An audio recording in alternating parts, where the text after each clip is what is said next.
ప్రభువైన యేసుక్రీస్తు వారి యొక్క శ్రేష్టమైన నామంలో సాక్ష్యమిచ్చిద యేసయ్య అనేటువంటి ఈ ఆధ్యాత్మిక కార్యక్రమాన్ని వీక్షిస్తున్నటువంటి మీకు అందరికీ కూడా ప్రభువైన యేసుక్రీస్తు వారి యొక్క నామంలో నా యొక్క హృదయపూర్వకమైనటువంటి ఆహ్వానం తెలియజేస్తా ఉన్నాను. మరి ఇప్పటి వరకు ఎంతోమంది దైవజనుల్ని నేను మీకు పరిచయం చేయడం జరిగింది, వారి యొక్క సాక్ష్యాలు మీకు వినిపించడం జరిగింది. అందులో భాగంగా ఈరోజు జిన్నూరుపాలెం అనేటువంటి గ్రామానికి నేను రావడం జరిగింది. అక్కడ దైవజనులు యవన కాలంలో దేవుని పరిచయం జరిగిస్తున్నటువంటి దైవజనులు దీపాటి డేవిడ్ రాజు గారిని మరి నేను కలుసుకోవడం జరిగింది. వారి యొక్క సాక్ష్యాన్ని వారు ఈరోజు మనతో పంచుకోబోతున్నారు. అయ్యారు వందనాలండి. వందనాలు సార్, పాస్టర్ గారు వందనాలు. మిమ్మల్ని చూడడం చాలా సంతోషం. ఈరోజు మీ యొక్క విలువైన సమయాన్ని మీరు మా కొరకు కేటాయించడం నాకు ఎంతగానో ఆనందిస్తా ఉన్నాం.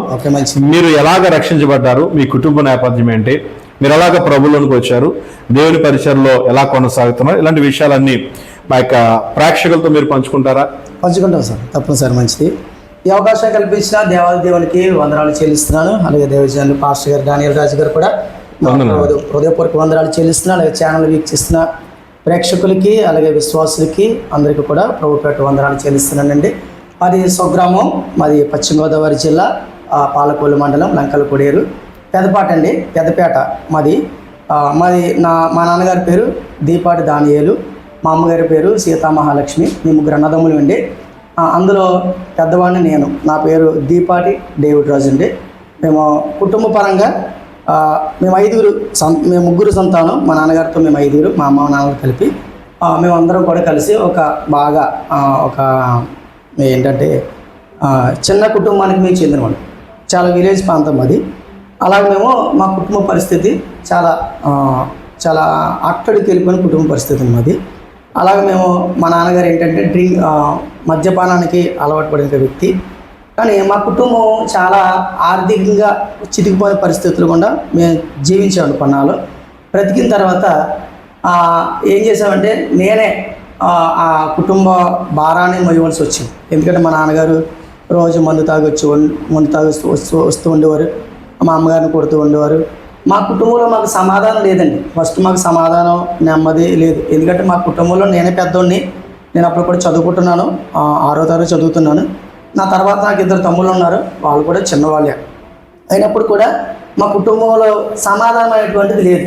సాయంకాలం అయినప్పటికి మా నాన్న ఫుల్గా డ్రింక్ చేస్తూ వచ్చేవాడు, మందు తాగుతూ వచ్చేవాడు. మా అమ్మను కొడుతూ ఉండేవాడు. మాకు నిద్రలు ఉండేవి కాదు, ఏముండేవి కాదు, సరైన భోజనం ఉండేది కాదు, సరైన బట్టలు కూడా లేని పరిస్థితి సార్. అలాంటి పరిస్థితుల్లో మేము మేము కుటుంబాన్ని పోషించుకుంటుంటే నా శరీరంలో ఒక మారకరమైన ఒక రోగం వచ్చింది, బలహీనత రావటం వల్ల. అప్పుడు నేను హాస్టల్లో చదువుకునేవాడు సార్. హాస్టల్లో చదువుకుంటే హాస్టల్లో హెల్పర్ ఉంటారు కదండి, కుక్ మ్యాన్, ఆయన చెప్పారు, మీరు మా చర్చికి వస్తే, నేను వెళ్ళి సంఘానికి వస్తే మీకు వచ్చినటువంటి రోగం ఏంటంటే యూరిన్ ప్రాబ్లం సార్. నాకు యూరిన్ సరిగ్గా అయ్యేది కాదు. దానివల్ల చాలా డాక్టర్ల దగ్గరికి వెళ్ళాను. ఆఖరికి మాంత్రికుల దగ్గర కూడా వెళ్ళాను. వాళ్ళ దగ్గరికి వెళ్తే వాళ్ళు ఏమి చేయలేకపోయారు, డాక్టర్ వాళ్ళు కూడా అవ్వలేకపోయారు. కానీ ఆయన ఏం చెప్పారంటే, పెద్ద ఆయన, మీలాంటి పెద్ద ఆయన, మా పాస్టర్, నేను వెళ్ళే చర్చికి రండి, వస్తే నేను అక్కడ తీసుకెళ్తాను, మా పాస్టర్ గారు ప్రార్థన చేస్తారు, నీకు స్వస్థత వస్తుంది, అప్పుడు నీకు కమిట్మెంట్ అయితే కనుక అప్పుడు మీరు ఎర్లీగా మీరు రావాలంటే మందిరానికి రావచ్చు, లేకపోతే ఇబ్బంది ఏం లేదని చెప్పారు. వాళ్ళు చెప్పిన ప్రకారంగానే ఒక ఆదివారం నేను వెళ్ళాను సార్. వెళ్తే అందరూ ఇంకా దైవజనులు వచ్చారు, ఇంకా విశ్వాసాలు ఎవరు రాలేదు. ఆయన ప్రార్థన చేశారు. అప్పుడు నాకు వయసు ఎంత అంటే 12 సంవత్సరాలు. అంటే 12 సంవత్సరాలు అంటే నేను 6th క్లాస్ చదువుతున్నాను, 6వ తరగతి నేను చదువుతానండి. అప్పుడు వెళ్ళినప్పుడు మా దైవజనులు ప్రార్థన చేశారు. మా సేవకుల పేరు కూడా చెప్తాను చూడండి. ఆయన పేరు జాకబ్ గారు. అంగళగూడెలోని సత్యవేద సమాజం సంఘం ఉంది, వాళ్ళు ఇప్పుడు కూడా సేవ చేస్తున్నారు. మీరు అవసరమైతే ఆ డీటెయిల్స్ అన్ని కూడా కనుక్కోవచ్చు. సహకార జూనియర్ కళాశాల ఉంది, అక్కడే మా సంఘం. మా పాస్టర్ గారు ప్రార్థన చేశారు, నాకు దేవుడు స్వస్థపరిచాడు. ఆయన ప్రార్థన చేయడం వల్ల దేవుడు నన్ను స్వస్థపరిచాడు. అప్పటి నుంచి కూడా నేను ప్రభువుని విడిచిపెట్టలేదు. డాక్టర్లు చేయలేనిది, మాంత్రికులు చేయలేనిది ఏసయ్య నన్ను స్వస్థపరిచాడు. రూపాయి ఖర్చు పెట్టలేదు. నేను రూపాయి ఖర్చు పెట్టుకోకుండా ఆయన ప్రార్థన చేశాడు, దేవుడు నన్ను స్వస్థపరచడం వల్ల నాకు నమ్మకం కలిగింది. అప్పటి నుంచి కూడా ఆయన వెంబటం వెళ్ళటం జరిగింది అనమాట. నేను అప్పటి నుంచి బాగా ఉన్నాను సార్. 12 years నుంచే మీరు ప్రభులు కొనసాగుతూ ఉన్నారు. 12 years నుంచి మీరు ప్రభులో కొనసాగుతూ మరి ప్రభు కొరకు మీరు వెళ్తా ఉన్నారు కదా. ఇప్పుడు వెళ్తున్నప్పుడు మీరు ఎప్పుడు మీరు ప్రభుని నమ్ముకున్నారు? అసలు మీరు ఎలా, మీ లైఫ్ ఎలా ఉండేది? ఓకే, నేను 6వ తరగతి చదువుతున్న వాళ్ళకి పెద్ద ఏం తెలుస్తారు ఇప్పుడంటే సోషల్ మీడియా వచ్చింది, తెలివితేటలు కూడా చాలా మందికి చాలా ఎక్కువ ఇప్పుడు. అప్పుడు సోషల్ మీడియా లేదు, పెద్ద పెద్ద అంత పబ్లిసిటీ ఏం లేదు. కాకపోతే దేవుడు నాలో పెట్టిన ఒక భారం ఏంటంటే నేను 12 సంవత్సరాల వయసులో ఉన్నప్పుడే రక్షణ పొందాలని తలంపు దేవుడు నాకు ఇచ్చాడు. ఏంటి 12 సంవత్సరాల వయసులోనే? 12 సంవత్సరాల వయసులో. చిన్న వయసులో? చిన్న వయసులోనే. అంత చిన్న వయసులో మీకు రక్షణ పొందాలని ఎలా అనిపించింది? అంటే దేవుడు నాతో మాట్లాడుతున్నాడు. అంటే వాక్యం ఉంది కదా, నమ్మి బాప్తిసం పొందినవాడు రక్షించబడతాడు, నమ్మలేని వాడికి ఏంటి శిక్ష. నాకు మెయిన్ పాయింట్ ఏంటంటే నాకు యేసే కావాలి, నాకు ఈ లోకంతో పని లేదు, నాకు యేసే. ఎందుకంటే చచ్చిపోతానన్న పరిస్థితిని దేవుడు నన్ను బ్రతికించాడు కాబట్టి ఆయన కావాలి తప్ప నాకు ఇంకే ఈ లోకంలో మనుషులు పెద్ద అవసరం లేదన్నట్టుగా అనిపించింది మాట. ఎందుకంటే చిన్న వయసులో కదా సార్, చిన్న వయసులో మీకు తెలుసు కదా. అంటే అంత చిన్న వయసులో మీరు ప్రభులోకి రావడానికి, ప్రభుని అంగీకరించడానికి ఎవరైనా మిమ్మల్ని ఫోర్స్ చేయడం? అసలు నన్ను ఎవ్వరు ఫోర్స్ చేయలేదు, అసలు ఎవ్వరు ఫోర్స్ చేయలేదు. నాకు నేను చెప్తున్నాను కదా, మీలాంటి పెద్ద ఆయన హాస్టల్లో చదువుకున్నప్పుడు ఆయనే నన్ను తీసుకెళ్ళారు. ఒకసారి మా భాష గారి దగ్గర నువ్వు ప్రార్థన చేయించుకుంది నీ రోగం తగ్గిపోతాను. సరే నేను వెళ్ళాను, ఆయన ప్రార్థన చేశాడు, స్వస్థపరిచేవాడు పాస్టర్ గారు కాదు, ఎవరు పరలోకముందన్న దేవుడు. ఆయన దేవుడు స్వస్థపరిచాడు కాబట్టి నాకు ఏంటంటే నేను బ్రతుకున్నంత కాలం దేవునితో పాటు ఉండాలి, అది నా కమిట్మెంట్. మీరు అలాగా మీరు మీ లైఫ్ మీరు అంటే మీరు 12 సంవత్సరాలు 13 సంవత్సరాల వయసులోనే మీరు ప్రభుని రక్షణ పొందారు. అంటే ప్రభుని తెలుసుకున్నా. బాప్తిజం ఎప్పుడు తీసుకున్నారు? బాప్తిజం ఒక 2-3 అదే సంవత్సరంలో 2-3 నెలల గ్యాప్ లోనే తీసుకున్నాను. బాప్తిజం తీసుకోవాలని కూడా నేను ఒడ్డుగూడెం సజ్జరావు గారు నాకు చూసారా, అక్కడ కూడా వెళ్ళాను. కానీ అక్కడెక్కడ కూడా నాకు తీసుకోవాలని వెళ్ళాను, కానీ నాకు ఎక్కడ కుదరలేదు. అంటే దేవునికి ఒక సమయం ఉంది, ఆ సమయాన్ని బట్టి దేవుడు మనకి ఇస్తారు కదండి. అలాగే నేను తర్వాత మా పాస్టర్ గారి దగ్గరే అంటే రక్షణ పొందాను. అంత చిన్న వయసులో మీకు రక్షణ పొందాలని ఎందుకు అనిపించింది? దేవుడు చెప్తున్నాడు కదండి. లేదు అంటే ఎవరన్నా మిమ్మల్ని బలవంతం చేశారా? నన్ను ఎవ్వరు బలవంతం చేయలేదు. నా ఇంటి వాళ్ళు కానీ నా తోబుట్టు వాళ్ళు కానీ ఇప్పుడు నన్ను తీసుకెళ్ళారు చూడండి, ఆయన కూడా నువ్వు రక్షణ పొందాలని కూడా అనలేదు. ఆయన మెసేజ్ చెప్పారు, ఏమన్నా తెలుసా, ఇంత చిన్న వయసులో నువ్వు రక్షణ పొందితే కనుక రేపటి రోజు నువ్వు యవనస్తుడు కదా, నువ్వు నిలబడలేవు. ఎవరన్నారన్నమాట? ఆయన ఇప్పుడు నన్ను ఎవరో అటెండర్గా ఉన్నా చెప్పని చేసిన హాస్టల్లో ఆయన భార్య అన్నమాట. ఆయన భార్య చెప్పారు, నువ్వు చిన్న వయసు కదరా, నువ్వు నిలబడలేవు, రేపటి రోజు పెళ్లి వచ్చినప్పుడు ఇబ్బందులు ఎదురవుతాయి అన్నారు. నేను అన్నానండి, అయ్యి నాకు వద్దు, ఎందుకంటే దేవుడు చెప్తున్నాడు నేను రక్షణ పొందాలి, ఆయన బిడ్డగా నేను స్వీకరించబడాలని అప్పుడు తలంపు దేవుడు ఇచ్చాడు. మరి ఇప్పుడు మీరు యవన కాలంలో మీకు ఎటువంటి శోధనలు? నాకు శోధనలు వచ్చింది సార్. ఇప్పుడు యవన కాలంలో నుంచి వచ్చాను కాబట్టి భయంకరమైన శోధనలు నేను ఎదుర్కొన్నాను. కానీ ఒకటే దేవుని భయము, రెండోది మా నాన్నగారి భయం మాకు ఉంది. అలాగా మేము తప్పు చేయకోకుండా దేవుడు నన్ను కాపాడాడు.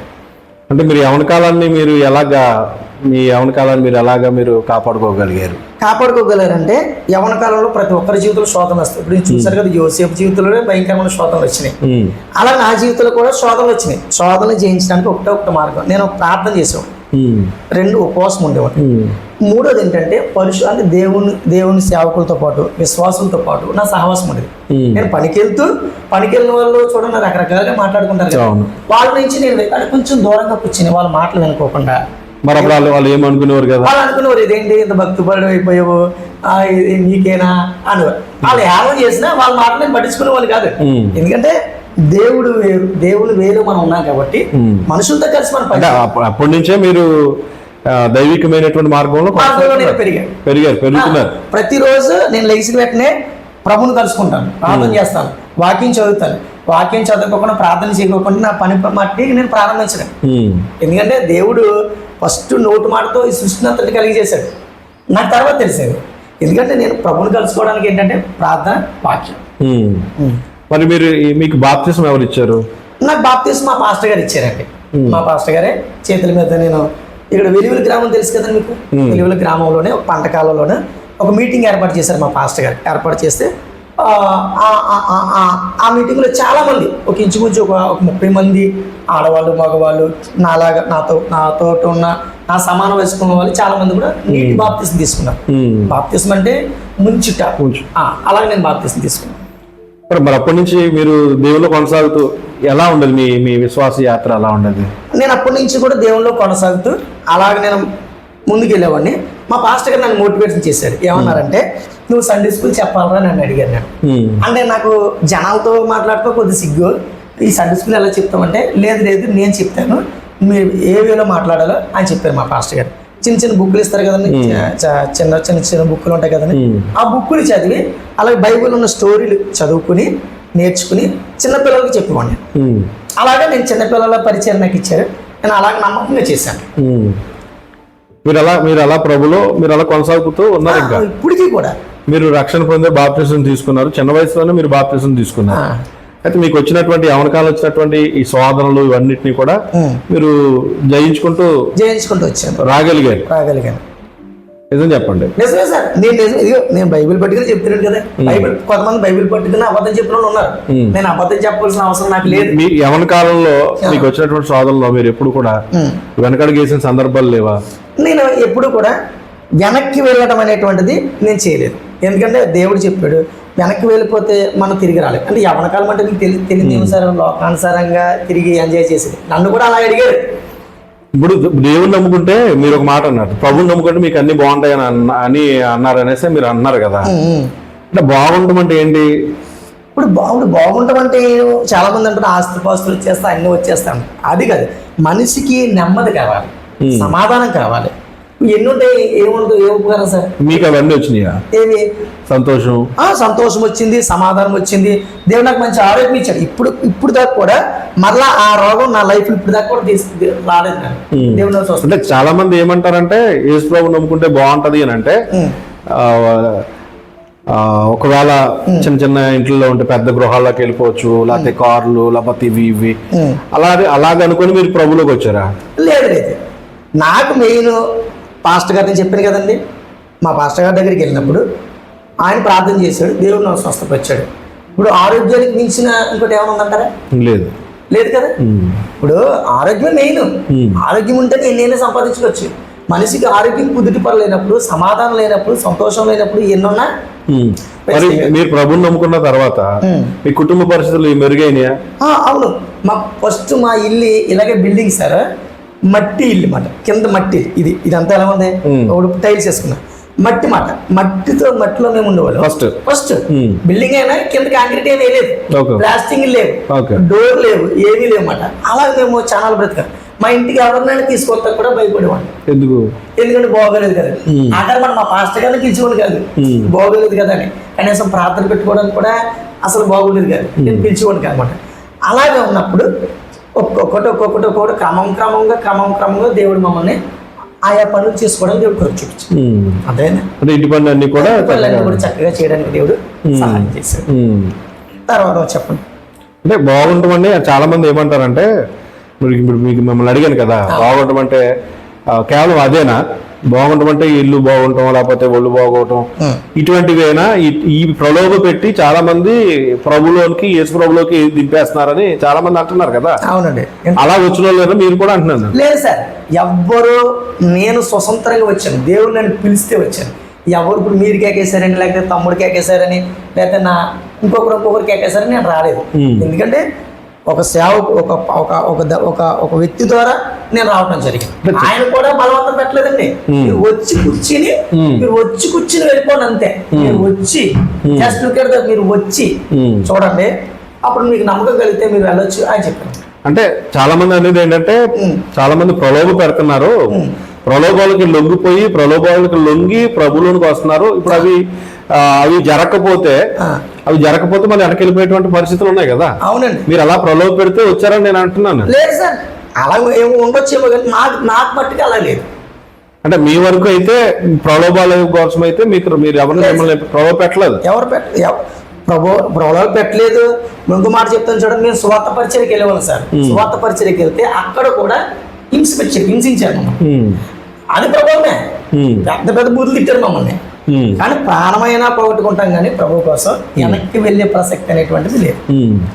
మీరు ఎలాగ పరిచయలోకి వచ్చారు? పరిచయలోకి రావడానికి కారణం ఏంటంటే, మా పాస్టర్ గారు చెప్పాను కదా, మీ సండే స్కూల్ ఇచ్చారు. సండే స్కూల్ ఇచ్చిన తర్వాత యూత్ మీటింగ్ జరిగేది. ఆ యూత్ మీటింగ్ లో వాకింగ్ చెప్పమని కోరినాను. చిన్నగా అలాగా 2 minutes 3 minutes అలాగా స్టార్ట్ చేసిన తర్వాత అలా మంచిగా చెప్పడానికి దేవుడు కృప చూపించారు నాకు. తర్వాత పెద్ద ప్రాంతంలో కూడా మా పాస్టర్ గారు కీర్తన నుంచి నువ్వు మాట్లాడాలని చెప్పేవారు. అలా కీర్తనలో 15 నిమిషాలు చెప్పడం, అలాగా వర్షిప్ చేయటం, అలాగే మా పాస్టర్ గారు లేనప్పుడు కూడా సంఘాన్ని నడిపించడానికి కూడా దేవుడు నాకు కృప చూపించాడు. మీరు ఎక్కడన్నా ట్రైనింగ్ అయ్యారా?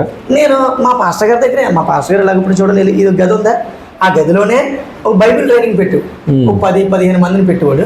అలాగైనా ఆది కాలం నుంచి ప్రకటన గ్రంథం దాకా బోధించాడు. మేము వాళ్ళు చెప్పేది పెన్నో బుక్ ఇచ్చేవారు, రాసుకునేవారు. మా కాన్సెప్ట్ ఏంటంటే, నేను ఒక బైబిల్ బాగా చదివి అనేక మందికి ప్రకటించాను, అనేక మంది ప్రభువులకు తీసుకురావాలి, అదే నా గోల్. అలా ఉండేది అప్పుడు? అలా ఉండేది మాకు. అయితే ఇప్పుడు నేను మిమ్మల్ని అడిగే ప్రశ్న ఏంటంటే, మీరు సంపూర్ణ సేవకు వచ్చారు కదా, సంపూర్ణ సేవకు ఎప్పుడు వచ్చారు? ఏ ఇయర్ వచ్చారు మీరు? నేను కొన్నాళ్ళు విశ్వాసంగా బ్రతికాను సార్. అంటే విశ్వాసం అంటే ఇప్పుడు చూడండి, అసిస్టెంట్గా ఉండుతూ దేవుని వాక్యం వినేవాడిని. దేవుని వాక్యం వింటూ అలా ఒక 15 సంవత్సరాలు నేను కొనసాగాను. మా మాస్టర్ గారి దగ్గర అసిస్టెంట్గా చేశాను నేను ఫస్ట్ మా లంకలగూడెలో. అలా ఉంటూ అసిస్టెంట్గా చేస్తూ నేను నా పని చేసుకుంటూ ఉండేవాడిని. తర్వాత నేను మేము ఫుల్ మినిస్ట్రీ అంటే ఇప్పుడు నేను ఫుల్ మినిస్ట్రీ కాదు, పని చేసుకుంటూ పరిచయం చేస్తాను. ఏం పని చేస్తారు? నేను బోర్డు పని చేస్తాను, బిల్లి కన్సెస్ట్, స్లాబ్ లైట్ అయ్యా అలాగన్నీ వేయటం. ఇప్పటికి కూడా మీరు పనులు చేస్తున్నారు? ఇప్పుడు కూడా నేను పనులు చేస్తాను. ఇప్పుడు నేను ఎప్పుడు వచ్చానంటే, ఇప్పుడు మన దైవజనులు ఆనందరావు గారు, కందిగట్ల ఆనందరావు గారితో కలిసి వాళ్ళు ఇప్పుడు ఆదరణ పరిచర్యలో మేము ఉంటున్నాం కాబట్టి వాళ్ళతో కలిసి నేను పరిచయం చేస్తున్నాను. ఇంకేంటంటే నేను 2023లో ఒక దైవజనుడిగా నన్ను అభిషేకించి అనేక ప్రాంతాలకు దేవుని సువార్త చెప్పడానికి దేవుని కృప చూపించారు. అంటే అంతకు ముందు నుంచి కూడా మీరు పరిచయంలో ఉన్నారు, పరిచయం కొనసాగించారు, పరిచయంలో ఉన్నారు. అయితే ఇప్పుడు 3 years మీరు సేవకుడిగా అభిషేకించబడి 3 years అయ్యింది అంటారు. అవునండి. అసలు మీకు సేవకి రావడానికి కారణం ఏంటంటారు? సేవకు రావడం కారణం ఏంటంటే, దేవుని ఒక ఆజ్ఞ ఉంది, మీరు సర్వలోకానికి వెళ్ళండి, సర్వ సృష్టికి మీరు సువార్తను ప్రకటించండి. నమ్మి బాప్తిసం పొందినవాడు రక్షించబడతాడు, నమ్మలేని వాడికి శిక్షించబడతాడు. ఎందుకంటే దేవుడు ఒక ఆజ్ఞ, సువార్త ప్రకటించటం. ఇప్పుడు పౌలు గారు చెప్పారు, సువార్త ప్రకటించకపోతే నాకు శ్రమ అన్నాడు. సువార్త ప్రకటిస్తేనే మన జీవితాలకు మంచిది. ఇప్పుడు మీరు ప్రభులోకి వచ్చారు, ప్రభులోకి వచ్చి దేవుని పరిసరలో కొనసాగుతున్నారు, చక్కగా కొనసాగుతూ అన్నీ ఉన్నాయి. ఇలా ఉంటా ఉండగా మీ కుటుంబ పరిస్థితులు కూడా ఒక పక్కన మెరుగుపడతా ఉన్నాయా? అన్ని బాగున్నాయి సార్. ఇప్పుడు ఒకసారి అభివృద్ధి అనేటువంటి ఒకసారి రాదండి, క్రమంగా వస్తూ ఉంటది. అంతే కదా. ఇప్పుడు బాబు పుట్టాడంటే అండి ఒకసారి ఎదగడు కదండి, క్రమంగా వస్తాడు. అలాగే దేవుడు మా జీవితంలో ఒక్కొక్కటి మెట్ by met, step by step దేవుడు తీసుకొచ్చాడు మా జీవితం. మరి ఇప్పుడు ఇప్పటికీ మీరు ఏం వర్క్ చేస్తారు? చెప్పాను కదా, నేను బిల్డింగ్ బోర్లు తీస్తామని, ఆ కన్స్ట్రక్షన్ పని చేస్తాము, స్లాబ్లు వేస్తాము, బోర్లు, ఇంకా చాలా ఐటమ్స్ ఉన్నాయి. మా బిల్డింగ్ కన్స్ట్రక్షన్ అంటే అన్ని తెలుసు కదా. పొద్దున్నే మేము పనికి వెళ్తాం. ఇప్పుడు నాకు ఏదైనా ప్రేయర్ ఉందని చెప్పారు అనుకోండి, ఆ ప్రేయర్లోకి వెళ్తాను, పని క్యాన్సిల్ చేసుకుంటాను. నాకు ముఖ్యం దేవుడు, తర్వాత కుటుంబాన్ని చూసుకుంటాను. కుటుంబం అంటే మీకు ఎంతమంది? ఇప్పుడు నాకు పెళ్ళయింది సార్. నాకు 2021 సంవత్సరంలో మ్యారేజ్ అయింది. జనవరి 1 మాసము 7వ తారీఖు నాకు మ్యారేజ్ అయింది. కుటుంబ నేపథ్యం కూడా చెప్తారా? చెప్తాను సార్. ఇప్పుడు నాకు ఒక భార్య, నా భార్య పేరు వజ్రం. నాకు దేవుడు 3 బిడ్డలు ఇచ్చాడు. నాకు ఫస్ట్ మొదటికి ఇచ్చింది ఏంటంటే, దేవుడు అమ్మాయిని ఇచ్చాడు. అమ్మాయి పేరు కూడా చెప్తాను, సుసన్న డేవిడ్. తర్వాత 2వ కానుపులో నా కొడుకుని ఇచ్చాడు. ఆ అబ్బాయి పేరు కూడా హెవెన్లీ రిజాయిస్ డేవిడ్. మొన్న డీసెంట్గా ఒక 8 months అవుతాయి అమ్మాయి పుట్టి. అమ్మాయి పేరు కూడా షకీనా డేవిడ్. అంటే మొత్తం పిల్లలకి మీరు చివర మీ పేరు పెట్టుకున్నారు? పెట్టుకున్నాం. అంటే మేము పెట్టడం అనేటువంటిది మా సొంత తలంపులతో పెట్టి కాదు, దేవుడు మాకు ఇచ్చిన పేర్లు, దేవుడు మాకు చెప్పిన పేర్లే. ఈ పేర్లు అలా ప్రస్తావించడం. ఇప్పుడు మీకు వచ్చినటువంటి ఆ ధనాన్ని, లేకపోతే మీరు పని చేసుకుంటా మీరు ఆ ధనాన్ని మీరు పరిచయంలో వాడుతున్నారా? ఇప్పుడు నేను చెప్పేది ఒక విషయం ఏంటంటే, నేను పరిచయకి వెళ్తానండి. పరిచయకి వెళ్ళినప్పుడు నాకు కానుక ఇస్తాను. నేను కానుక తీసుకొని అయినా కానీ తీసుకోవాలని తీసుకుంటాను. ఆ కానుక నేను ఏం చేస్తానంటే అండి, నా సొంత కుటుంబం పోషణ కోసం అయితే నేను ఉపయోగించాను. అది లేదంటే వాళ్ళకి ఇస్తానండి, ఎవరికంటే విధవరాలకి ఇస్తానండి. మరి మీ కుటుంబాన్ని ఎలా పోషిస్తారు? నా కుటుంబం నేను ఇది చెప్పలేను, అప్పుడు మీకు చెప్తాను. లేదంటే వాళ్ళకి ఇస్తాను నేను. తర్వాత ఎవరైనా ఆర్థికంగా బాగోలేని వాళ్ళకి ఇస్తాను. ఎవరైనా హాస్పిటల్ అనారోగ్యమైన వాళ్ళ దగ్గరికి వెళ్ళి వాళ్ళకి ప్రార్థన చేసి కానుక పెట్టి వస్తానండి. అలాగే తర్వాత భిక్షాటన చేస్తారు చూడండి రోడ్డు పక్కన, అలాంటి వాళ్ళు కూడా నా కానుకిస్తాను. ఇది దేవుడిచ్చింది, అది ప్రజలకు నేను ఇవ్వటం జరిగింది. ఇక కుటుంబ పోషణ అడిగారు చేశారు. నేను పనికి వెళ్తాను. రోజుకి పనికి వెళ్తే 800, 1000 రూపాయలు అలా అంత పైన వస్తాయి. ఆ డబ్బులతో నా కుటుంబాన్ని పోషించుకుంటాను. ఇంకా అందులోంచి కూడా నేను దశభాగం తీసి సేవకుడికి ఇస్తాను. అందులోంచి కొన్ని తీసి దేవుడు ప్రేరేపణ బట్టి ఎవరికైనా ఇవ్వాలన్నప్పుడు కూడా అందులోంచి తీసుకోవడం నేను వాళ్ళకి ఇస్తాను. అయితే ఇప్పుడు మీరు సేవలో సంతోషంగా ఉన్నారు? హ్యాపీ, చాలా సంతోషం. ఎందుకు ఉన్నారు? ఎందుకంటే మీకు ఏమి సంతోషం అంటే నేను ఎందుకు అడిగానంటే చాలా సంతోషంగా ఉన్నాను, చాలా సంతోషంగానే మీరు చెప్పారు. ఓకే.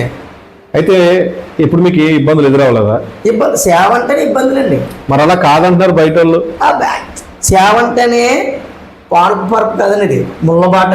మరి చాలా మంది అనేది ఏంటంటే సేవకుడికి ఏం తక్కువ, బతకడానికి వస్తున్నారు సేవకి, వీళ్ళు ఏం చేయలేక సేవ చేస్తున్నారు, వీళ్ళకి సేవలోకి వచ్చిన తర్వాతే డొక్కు సైకిల్ కూడా లేనటువంటి వాళ్ళు ఈ రోజు కారులో తిరిగేస్తున్నారు, మరి ఎంత కాదు అని చెప్పి చాలా మంది చెప్తున్నారు కదా. మరి మీరు సేవలు మీరెంత సంపాదించారు చెప్పండి?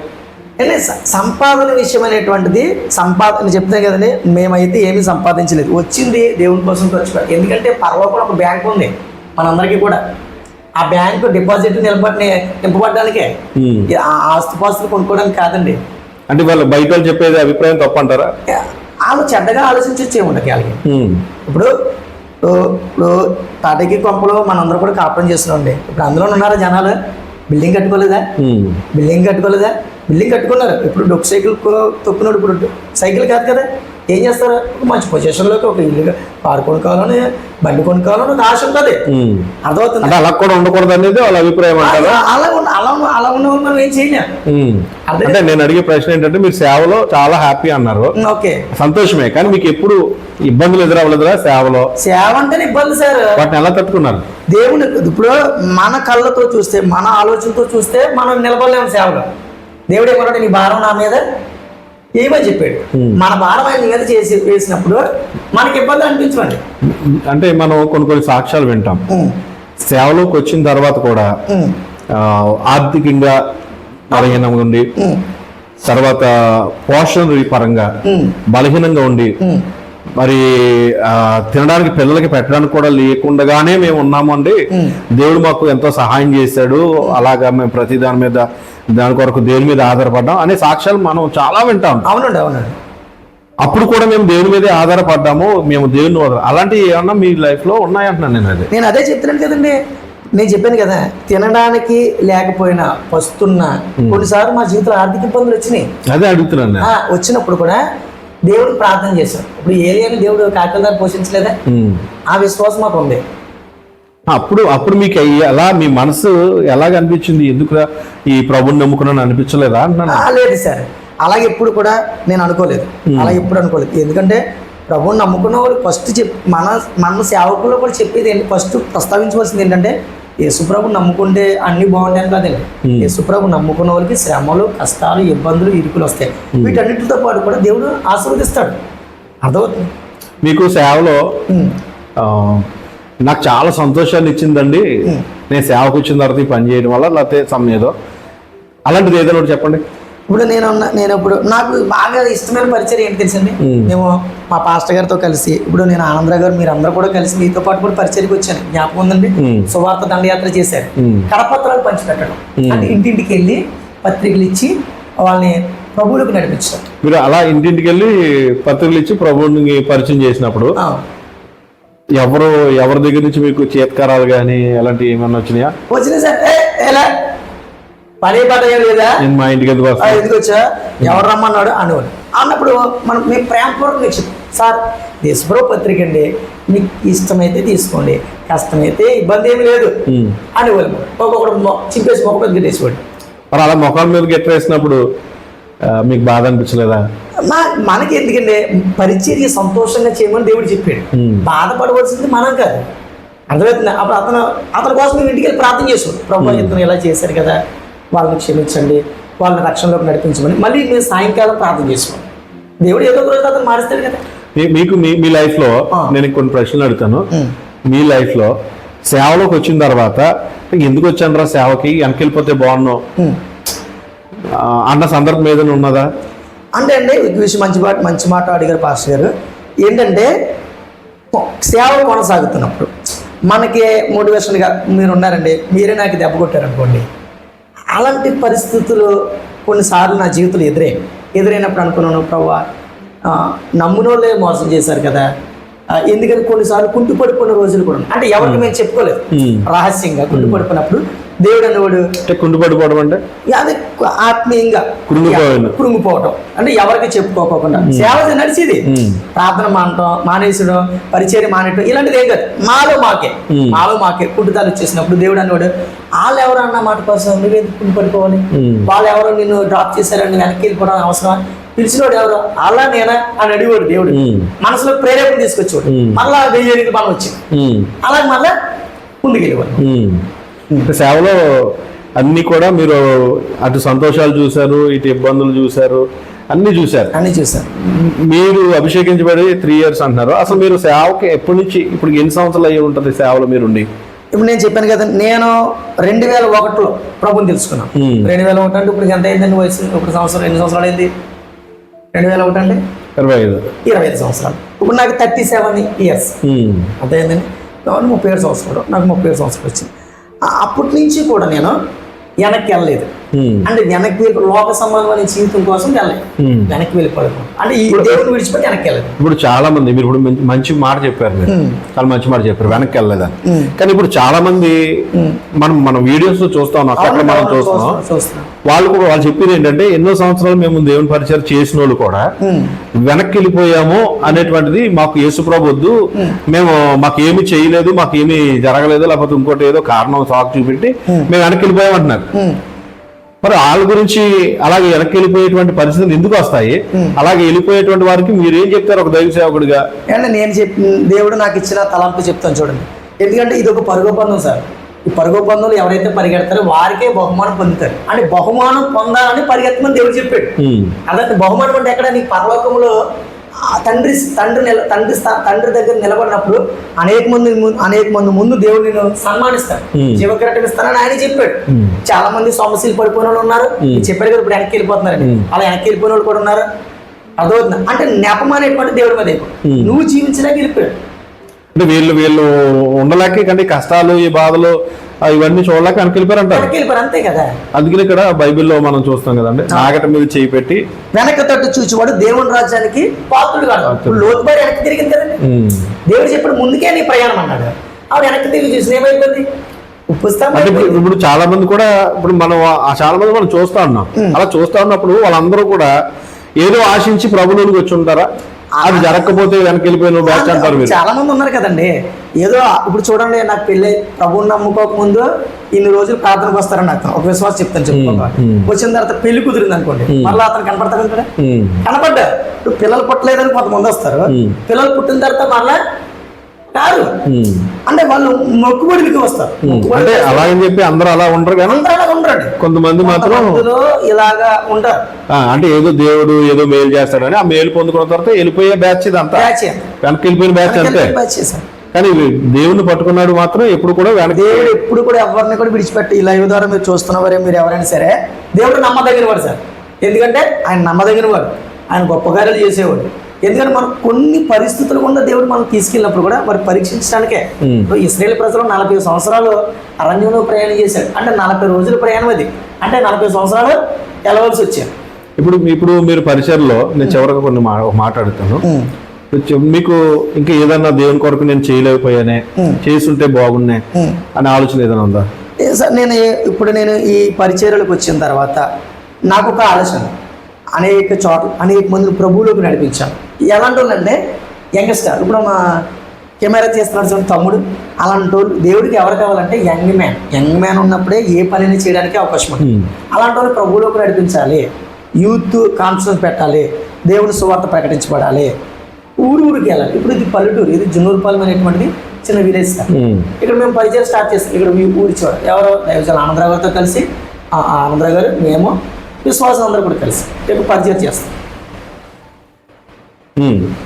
అలా మాది ఏంటంటే విస్తరించాలి, అనేక మంది ప్రభువులోకి తీసుకెళ్ళాలని నా ఆశ, నా కోరిక, నా తపన. ఇంత తప్ప వేరే ఆశ ఏమీ లేదు.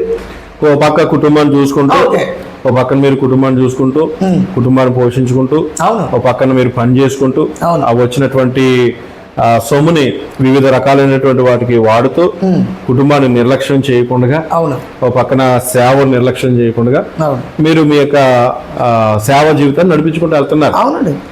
అలా చేసుకుంటూ మీరు పరిచయం చేసుకుంటూ వెళ్తున్నారు. అవును. కాబట్టి ఈరోజు ప్రియమైనటువంటి వాళ్ళు గమనించండి, ఇక్కడ ఉన్నటువంటి దైవజనులు డేవిడ్ రాజు గారు, దీపాటి డేవిడ్ రాజు గారు, వారికి లైఫ్లో మరి ఎంతో సాక్ష్యాలు ఎంతో ఉంటాయి, లైఫ్లో జరిగిన స్టోరీస్ అన్నీ కూడా. అయితే అవన్నీ చెప్పడానికి మనకి సమయం లేదు, కానీ మరి వారి జీవితంలో జరిగిన కొన్ని ప్రాముఖ్యమైనటువంటి విషయాలు వారు మనతో పంచుకున్నారు. వారు ప్రభుని నమ్ముకోవడం మాత్రమే కాదు, మరి వారి కుటుంబం అంతా కూడా ఏమంటే నా తర్వాత నా తమ్ముడు రక్షణ పొందారండి. మీ లైవ్ చూస్తున్నవారు, నా తమ్ముడి పేరు రవికుమార్. మీ తమ్ముడు గారు కూడా రక్షణ పొందారు. తర్వాత మా పిన్ని అంటే మా చిన్నమ్మ కూడా రక్షించబడ్డారు. నేను ఒక్కనే కదండి, వాళ్ళందరూ అలాగా నేను నమ్ముకున్నాను, మీరు కూడా నమ్ముకుంటారా లేదా అన్నారా మీరు? నేను అందరు సార్, నేను ప్రార్థన చేసేవాడు, ప్రభా నా కుటుంబాన్ని, మా కుటుంబస్తులందరినీ రక్షించమని నేను ప్రార్థన చేశాను. దేవుడు ప్రణాళిక, ఎవరో రక్షణ పొందాలనేటువంటి దేవుడు ప్రణాళిక, కాబట్టి దేవుడు వాళ్ళని ఏర్పరచుకున్నాడు. ఇది అండి ఈరోజు మనం చూసినటువంటి దీపాటి డేవిడ్ రాజు గారు, దైవజనులు దీపాటి డేవిడ్ రాజు గారి యొక్క సాక్ష్యం ఇది. కాబట్టి ఈ సాక్ష్యాన్ని వీక్షిస్తున్నటువంటి మీకు అందరికీ కూడా మరి సాక్ష్యం ద్వారా, వినిపించబడే సాక్ష్యం ద్వారా మేలు పొందుతారని మరి నేను ఆశిస్తా ఉన్నాను. దేవుని యొక్క కృప ఉంటే మరొక దైవజనుని నేను కలుసుకొని మీకు పరిచయం చేసే బాధ్యతను తీసుకుంటాను. మరి అంతవరకు ఈ కార్యక్రమాల కొరకు మీరు ప్రార్థన చేయవలసిందిగా నేను మీకు మనవి చేస్తా ఉన్నాను. ఇలాగనే ఇంకా అనేక మంది దైవజనులు నేను మీకు పరిచయం చేయాలని ఆశిస్తా ఉన్నాను. కాబట్టి ఈరోజు మరి ఈ కార్యక్రమంలో పాల్గొన్నటువంటి దైవజనులకి నా యొక్క హృదయపూర్వక వందనాలు తెలియజేస్తున్నాను. అయ్యారు మీకు విలువైన సమయాన్ని మీరు మా కొరకు వెచ్చించి మీరు కొన్ని సంగతులు, అమూల్యమైన సంగతులు మరి మా యొక్క ప్రేక్షకులతో వీక్షకులతో మీరు పంచుకున్నారు. మరి మీ కుటుంబాన్ని దేవుడు ఆశీర్వదించాలని, మీ పరిచయాన్ని ఆశీర్వదించాలని మరి కోరుకుంటా ఉన్నాను. మీకు నా యొక్క హృదయపూర్వకమైన వందనాలు తెలియజేస్తాను. మీకందరికీ కూడా హృదయపూర్వకమైన వందనాలు తెలియజేస్తున్నాను.